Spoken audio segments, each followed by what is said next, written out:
All right, everyone, excuse if you can hear any of the wind noise coming through the mic. I didn't have much time with this rig, but I thought I'd have to shoot it. Like, look at it, it's a VX300, Creative Conversions, 700mm chop and extension. We've got a Federal 4495 GVM with a brake tow capacity of 4.2 tonne. Federal, so it's an SSM, meaning this can be registered in any state of Australia.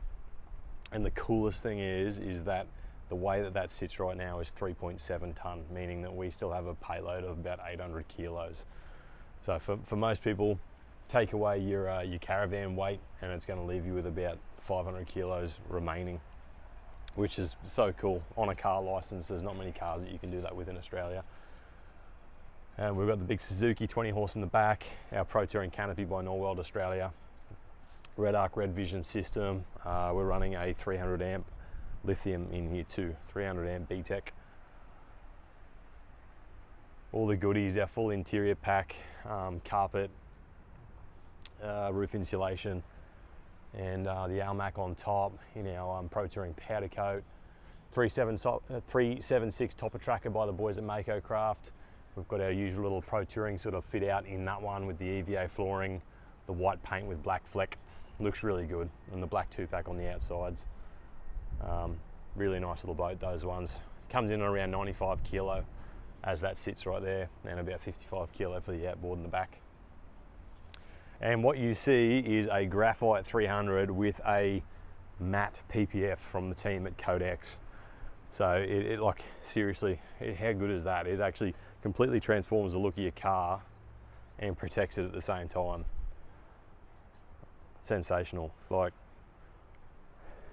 gone are the days that you had to actually change the colour of the car. But Summit Deluxe from ARB up the front, a Warn Evo 12S winch, fairly standard under the bonnet. We've got a sealed airbox and a Torquid exhaust under there, and some allied rims. We're running the JMACX Alpha Series shocks front and rear.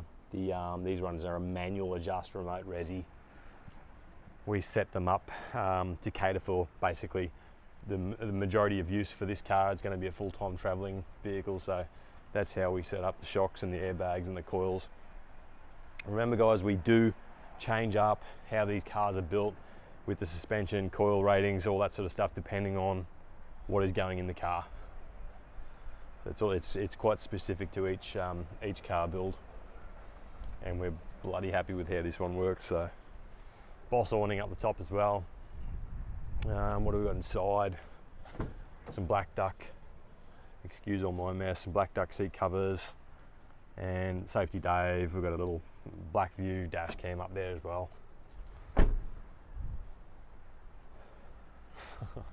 Just look and admire, guys. And Pro Touring LEDs up in here. This is fairly standard now. Everyone has seen a lot of these in our builds. The one spare and the one, the 25 litre water can from Norweld on the back. We, as standard now, we run 2 cameras on the rear, one up the top and one down the bottom, aiming straight at the tow bar. Rhino Pioneer platform, little solar panel up there, and a backup Anderson inlet for solar. Anyway guys, that's it. That's a wrap for that one. Too good to pass up on an opportunity to shoot this one. William, mate, you're an absolute legend. Thanks so much for your patience. We hope you have many happy kilometres in this new beast.